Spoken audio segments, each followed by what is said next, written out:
Welcome home, everyone. Thank you for joining in on this episode of Welcome Home with the Katinas.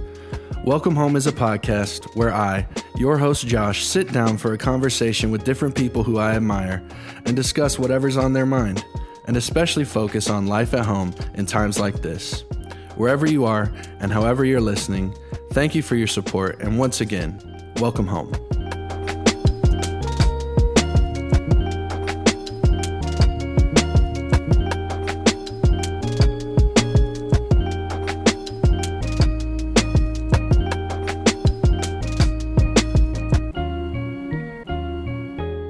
Welcome, everybody. Thank you for joining in on this week's episode of Welcome Home with the Katinas. I'd like to wish a happy Holy Week, happy Easter to everyone out there listening or watching on YouTube. I hope that wherever you are this week, that you're able to take some time and reflect upon what this week represents and celebrate the victory that was won on Easter Sunday for all of us. I want to start by thanking everyone who listens to the show and supports the show. I've been excited getting to read some of your guys' comments on our YouTube page. Roscoe's here today in the studio, but you'll see Roscoe if you're watching on YouTube. I'd encourage you, if you're just listening on Spotify or Apple Podcasts or whatever it is, go and check us out on YouTube. That way you can see where I am and who my guest is and see our environment. I think it adds something to the show. So if you have the chance, I'd encourage you to check that out. And I also want to thank all of our monthly partners who allow us to do something like this, to do a podcast, to film it on YouTube and to record it. We couldn't do all of this if it weren't for those of you who give generously to us every month. And so I want to thank you for that. And if you're out there and you're wondering, how can I give to support this podcast and to support the Katinas? The best way for you to do that is to go to thekatinas.com and click on give. That'll take you where you need to go. So there's that. And if you're watching on YouTube, like I said, you'll see today's guest is a regular on the show. I think the last time I had him was December, right when he got home from the Katinas I Need Jesus Christmas tour. But I'd like to welcome back my dad, Joe Katina. Dad, thanks for being here. Josh, thank you so much. I love being on the podcast, but more than that, I just love being with you. And today we are graced with Roscoe. Yes. I love my granddog. Well, Roscoe, I was going to say my granddog, our granddog, because Mom loves this dude a lot. He got to spend last weekend with his grandma. Alexis and I were celebrating her birthday a little early. So Alexis's birthday is actually on Easter Sunday this year. Happy birthday, yes, Alexis. Happy birthday, honey. But we left town last weekend to celebrate, and Roscoe was staying with Mom, and I know he had a great time. So shout out to Maya, too. Maya's not here, but yes. Roscoe and Maya. Next time Eli gets on the show, maybe I'll have him bring Maya so we can see. That'd be awesome. Well, Dad, thanks again for being here. You were here a year ago this time. I was. I can't believe it's been a year. I remember it was storming really bad, and we had to record that podcast multiple times. You remember that? I remember. It was dark. We had a candle, and we were talking about Easter, and I remember talking about the 7 messages from the cross. Yes. And it was cool. It was beautiful. It was emotional, but it was kind of eerie too. Yeah. The power kept going out, so we had to keep re-recording. But the weather's a lot nicer today. Yeah. I wanted to dedicate this week's episode, kind of how we did last year, to Easter, because I don't know. I just feel like as Christians, it's really important for us to, not let this be just any other week. And I know we say every week as a Christian should be different for you, but this week I feel like it just gives us an opportunity to really think about our faith and think about what is it that we actually believe in. And I don't know. I wanted this week's episode to be about that. And so I'm not going to ask you the what's going on at home question. Okay. I do have some things I want to ask you, though. It'll be different than last year, but Cool. I'm glad. I'm thankful, and I couldn't agree with you more. I think Easter, the message of the cross, the message of Jesus being crucified, a brutal death, being offered as a sacrifice for our sin, the message of him being brutalized by humanity, and then taking just our sin with him to the cross,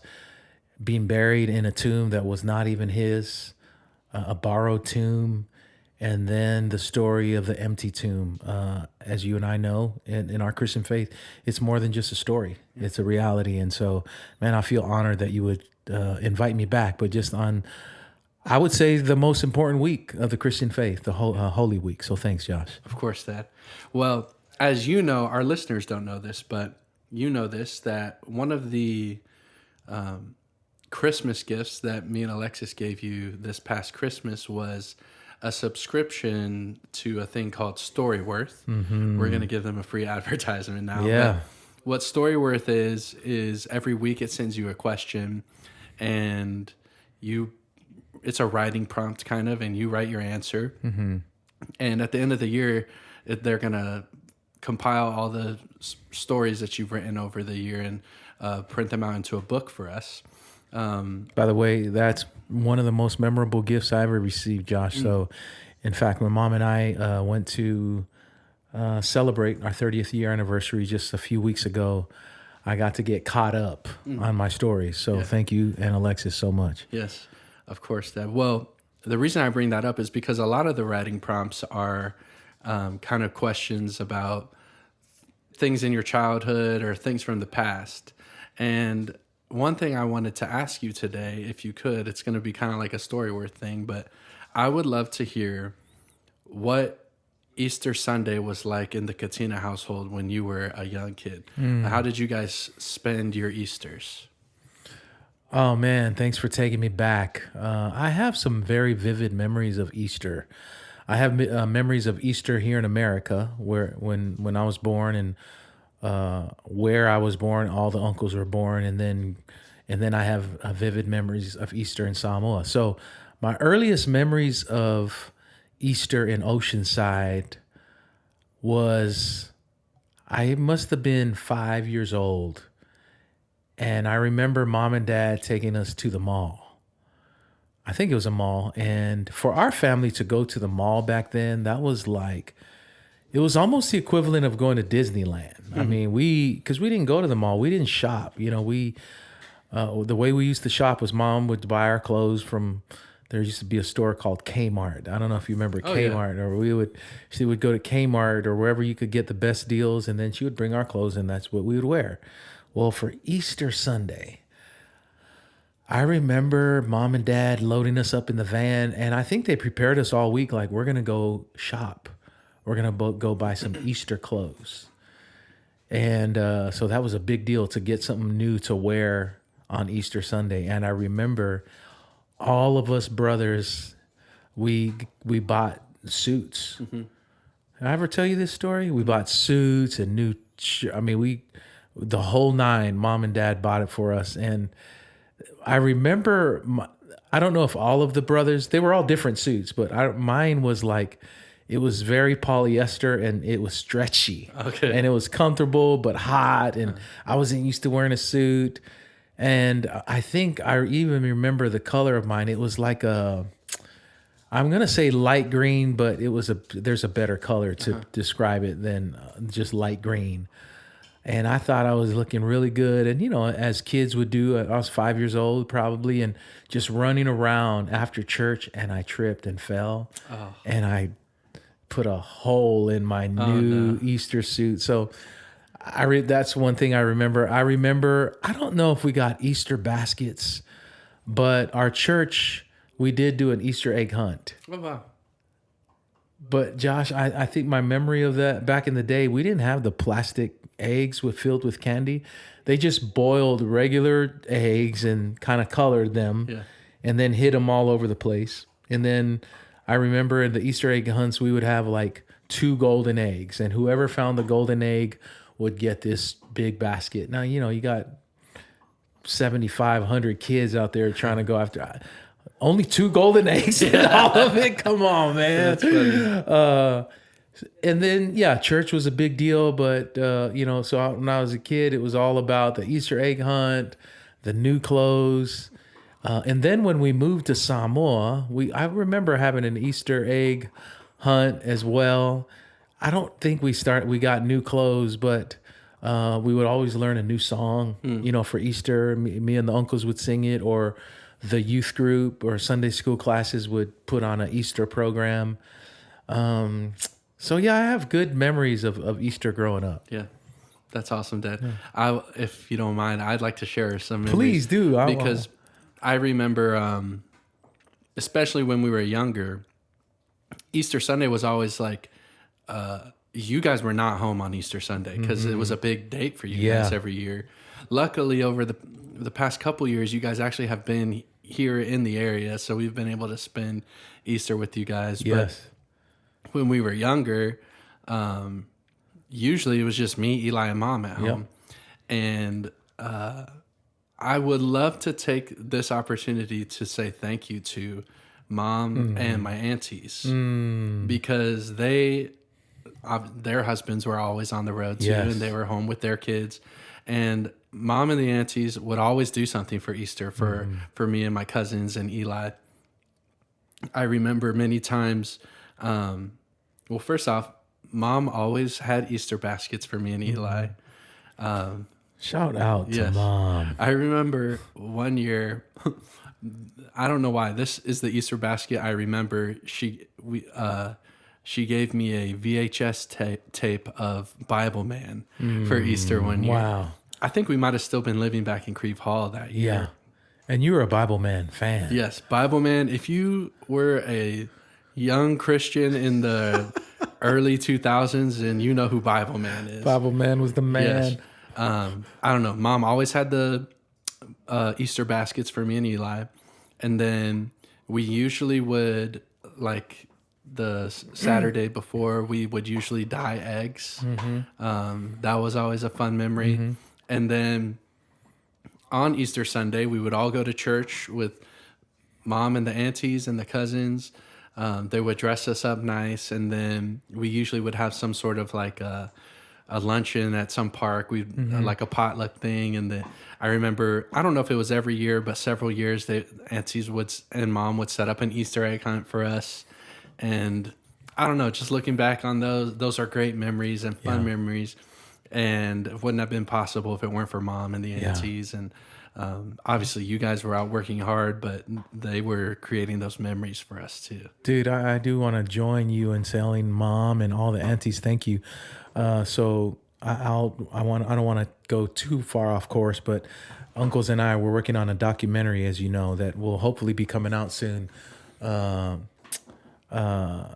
The Katinas, Our Story. And we've been working on this for years. Yeah. So we were in California a couple days ago reviewing what the director, our friend Mike Everett, has so far. And I think it's going to be powerful. But so he asked us, hey, can you go back home one more time and find any old pictures that you have? And I was sharing with you earlier today that sometimes I have some shame with me being gone so much when you and Eli were growing up, or that I wasn't around. That sometimes that's what my mind tells me.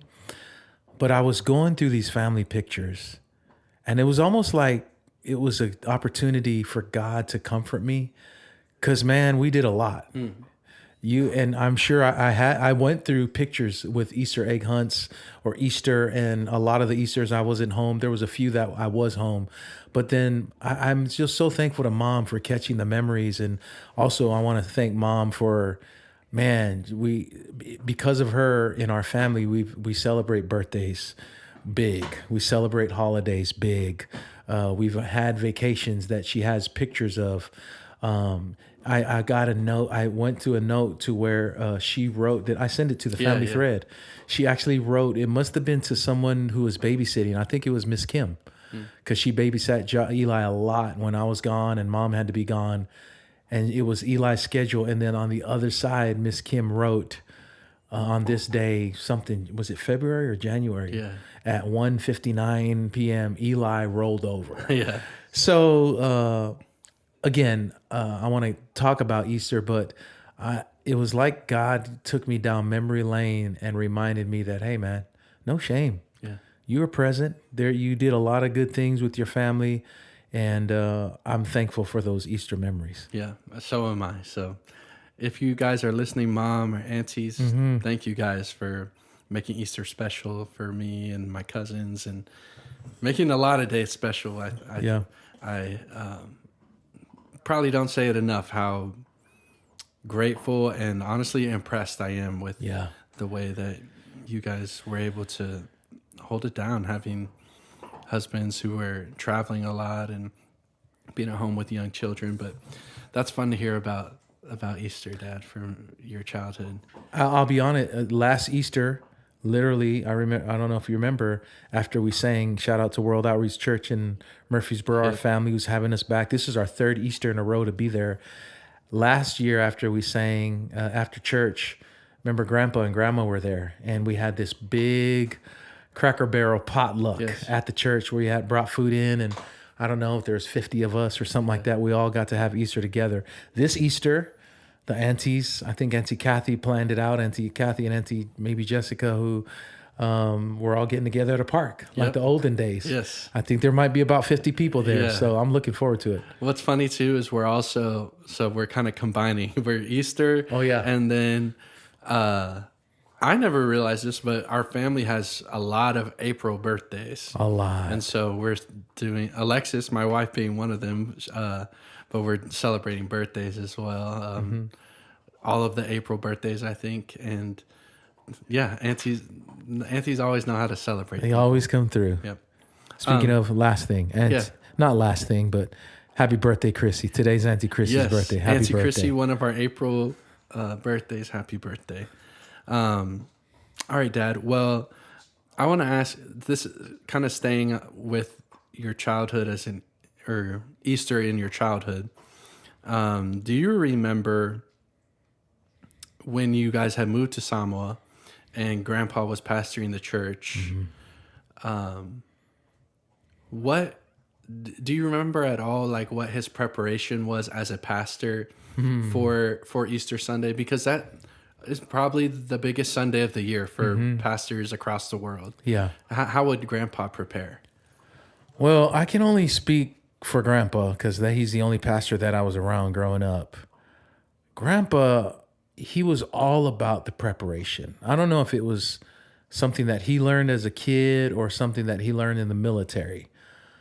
To this day, Uncle Dave called me, and Uncle Dave said he was cleaning out the house, and he found in Grandpa's office, let's say his office is about this, 10 by 10 or something, and there are shelves on all the walls and filled with sermon notebooks, because Grandpa didn't put it on a computer. In fact, he would either write them out or type them out on a typewriter. And then he would just again, he's also very organized. So Grandpa's prep for Easter was like every other Sunday. I would say he would start Monday, and every day we knew when Grandpa was at his little desk in his room, or he had a little desk at the church office, he was always studying. I remember, this part of this is cultural too, that, man, his sermons were long. Of course, we didn't know any different, but for him to preach for an hour and even longer was just the norm. So he was all about that prep. Yeah, I would have loved to maybe just one Sunday go to church with the Grandpa. Just one. Yeah. That's awesome. Well, thanks for going back with me, Dad. I feel like I really want to talk about this, and this Sunday and this week is a great week to talk about it. But I want to talk about Jesus. One of my favorite parts of the Bible, at least I don't know if favorite's the right word, but I feel like it's one of the things that, one of the most revealing parts of the Bible, to at least in my experience, is the part when Jesus and Pilate are talking to each other. And I don't know why that story has always kind of stood out to me as interesting. And I won't quote it. I can't quote it, to be honest. But they have a conversation about where Pilate is talking to Jesus.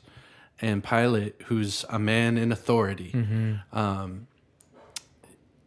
he tells Jesus, "What am I supposed to do with you? What am I supposed to do to you? Like, these people want me to crucify you. Aren't you going to defend yourself?" And I feel like Jesus's answer, we've probably heard it so many times that now it's like, oh yeah, that's what Jesus said. But I think it's it reveals so much of Jesus's character and the character of the kingdom of God, where Jesus says to Pilate, "You don't have any authority over me anyways. So you just do what you have to do, and I'm going to do what I have to do." And I don't know. I feel like that's a simple answer, but at the same time, it reveals so much about who Jesus is and I think it's relevant to at least the life that I'm experiencing today, that the things of this world, they're irrelevant to who God is, and they're irrelevant to Jesus. And the authorities in this world, they're going to do what they're going to do, you know? The air quote powers that be, Christ, it's not a concern to him really, because he has a different kingdom, and he came here to bring his kingdom to earth. Yeah. And I don't know. I love that conversation because I think there's so many things in my life and even people in my life who, to me, that they're Pilate. Yeah. They're the people in power. They're the people with authority. And it's important for me to remember that Jesus, they have no authority over him. Yeah. And if I believe Christ is in me, then I should know that the same thing applies to me, that my authority comes from Jesus. And I don't know. I love that part of the Bible and that part of the crucifixion story. But I'd like to ask you, Dad, as you spend this week reflecting on the crucifixion and reflecting on the life, death, and resurrection of Jesus, is there any part of the story of his life that stands out to you as like, wow, that really speaks to me? Yeah. Man, Josh, I'm listening to you talk about that interaction, the interchange between Pilate and Jesus really speaks deeply to my soul. And like you said, you know, and I don't know who coined the phrase, and I feel like it was just resurfaced recently in recent years. We built different. He different. He's different. Do you remember who said that? I'm a Laker fan, so I'm going to attribute it to, I think LeBron said it one time. He said, I think it was we LeBron. built different. We're built different. And Jesus, if anybody was different, it was Jesus. It is Jesus, Son of God, creator of the universe, you know, a King of kings, Lord of lords, yet died the death of a criminal. Was crucified and buried, and yet in Easter we celebrate not only his resurrection, yes we do, but also we remember his death. And I would say that Jesus being able to say, Pilate, dude, you're not my authority, with all due respect. I don't even think he said that. He didn't have to. Yeah. And yet Pilate didn't come back at him because Pilate knew. You know, authority recognizes authority.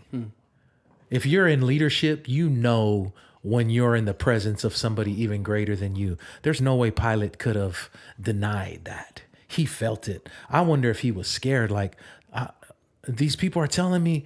He was asking, Jesus, what should I do? Almost like relieve me from having to make a difficult decision. Yeah. Because I don't have the courage to make this decision. Jesus said, you do what you got to do. I'm going to do what I know to do. Because I know, and this is what I want to say when you ask me, how do I feel about your question before I went on this ramble? Is there a part of Jesus's life Yes. that just sticks out to you, or yeah? Okay. So you know that I've been going through a lot this last 8 months. Anxiety, uncertainty, just a lot of darkness. Obviously today I'm here one day at a time by the grace of God and the love of my family, but because of Jesus. And here's what the story, how Jesus' story impacts me and has helped me to walk through some of the darkest times of my life. Is Jesus knew exactly who he was. He knew who he is. He knows who he is. And I think the struggle with mankind, at least for me, is I forgot. Sometimes we forget our identity. Yeah. I forgot that, man, I am a child. I'm a son of God. That doesn't mean we don't go through trials. It doesn't mean we don't face temptations, but it does mean we don't have to figure it out on our own. We can't figure it out on our own. And I'll be honest, and this is not, maybe this doesn't pertain to anyone else out there listening, but a lot of my anxiety was caused and sometimes tries to sneak its way back into my life because I think I'm in control. Because I think that I can fix things. I think that I can solve problems. I think I have the answer to everything. But when I remember who I am in Christ, then when we quote scriptures like, greater is he that is in me than he that is in the world. No weapon formed against me will prosper. I'm the head and not the tail. I am more than a conqueror. When I quote that and when I say that, the way I can really live that as a reality is to remember who I am. Jesus knew exactly who he was. I'm a son of God. I'm a servant to man. I don't have to tout my authority. I don't have to call on my God to come take me off of this cross because I need to do this for the world. Yeah. So, yeah, Jesus' life, Jesus' story, the way it affects me on a daily basis, if it does, is for me to remember who I am. I'm enough. I have enough. I've done enough. Why? Because Jesus is in me. That's great, Dad. Thank you for sharing that. I have one more question for you, and we'll get out of here. But I think Easter for believers, obviously Easter is the biggest day of the year for our faith. For non-believers, maybe it's just another Sunday. Maybe it's a day that you go with your mom who still believes in Jesus to church or whatever. And I don't know. I think that this Sunday, people all over the world are going to go to church and they're going to hear messages from pastors. And I would love to hear from you, Dad. What do you believe the core message of Easter is?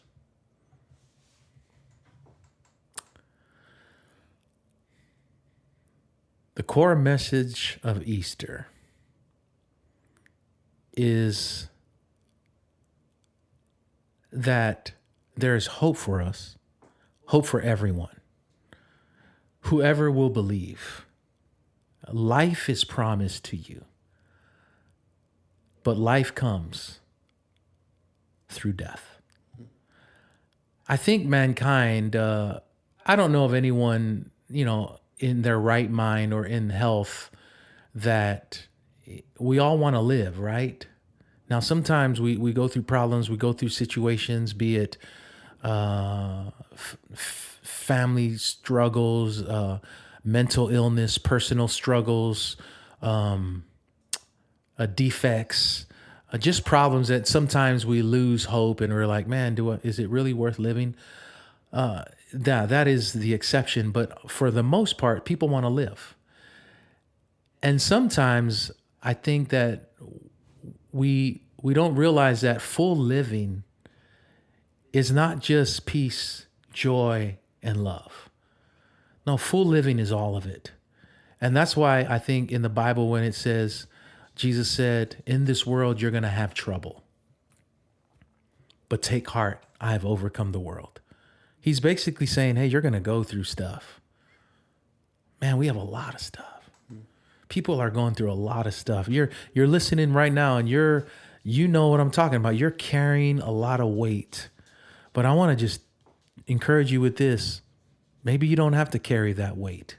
That's the message of Jesus, a message of Easter, surrendering that. Jesus already paid for that stuff. You don't have to live in shame. You don't have to live in fear. You don't have to live grieving or mourning for the rest of your life. There is a time for mourning. And sometimes we just want to skip to joy, but joy comes through mourning, mourning. Full living, life comes through knowing, Josh, you're 26 now. There's things that you know at 26 you didn't know as a 6-year-old kid. And you weren't supposed to know that. But now you know that, man, yes, you're married now, and you have a music career, you have another job, and things are not always great. But through the pain and through the suffering and through the struggles, it allows us to know what the difference between life and death is. And so here's a message of Easter for anyone listening, whether you believe in Jesus or you don't. We're all going to experience tough times. We're all going to experience difficulties. Here in Nashville, just almost 2 weeks ago, one of the darkest days of our city in a school shooting. Man, we live in a world that's it's difficult, painful, and there's hope. There's hope. Why do we have hope? Because Jesus conquered hell, death, and the grave. He beat it. Now we're all going to die. The Bible says in Hebrews, I think it's Hebrews 9:27, it is appointed to man once to die, then after this, the judgment. But guess what? When we have Jesus in our lives, he already took the judgment for us. We're in. We win. We have hope. That hope and life comes through death. And so if you're facing sorrow or pain or struggles right now, I want to tell you life is worth living with Jesus. Amen, Dad. I think we'll end right there. Thank you so much for being here and sharing that with us. And I'm excited to be with you this Easter Sunday and be with the rest of the family this Easter Sunday. But thank you so much for being here. But I want to tell you, Josh, you're a gift. You're a gift. In this last 8 months of my life, Mom has stood with me every day, and you and Alexis and Eli and Amelia, uncles, and just my sisters-in-law, all of our family. And I just want to say, man, that Jesus is risen. Jesus is alive. There's hope in Jesus. And a lot of times when I feel the struggle, check that out, Josh. That's crazy. That happened to us last year. Yeah. There's hope in Jesus. Jesus said, heck yeah. And you are, you represent hope to me. And I'm so proud of you. Thank you, Dad. Happy Easter. Thanks, Daddy. You're a gift to me. I think, today we got to spend most of the day together, which 2 months ago wouldn't have been possible. And I won't get into everything, but I've been going through a transition phase in my life, and a lot of it's been good. Some of it's been hard, but one of the best parts of it is that I get to spend more time with you, Dad. So, Amen. I guess we'll close it before the power goes out and we have to re-record all of this. But thanks again, Dad, and I'll have you back on in a few months. Probably. Thanks so much, Josh. I love you. To those of you listening, thank you for tuning in. We'll be back with more episodes soon. Have a great day.